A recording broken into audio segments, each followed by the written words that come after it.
I'm Sophie Primo and I'm a senior at Louise S. McGee School in New Orleans, Louisiana. And my solution to fixing our education dilemmas is extending the school day longer, as well as breaking the cycle of poverty in our nation. More money needs to go into the public school system so that schools can properly nourish their kids mentally as well as physically. Teachers need to be experienced and devoted to their students and paid adequately for their invaluable service to educating our nation.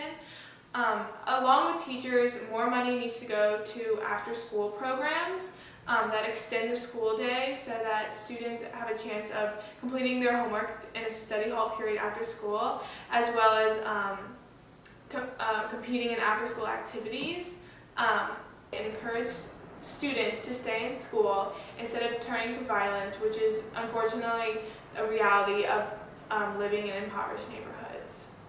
So extending the school day to include a study hall period after school, as well as physical activities and team building exercises, will encourage kids to stay in school and achieve more instead of turning to violence.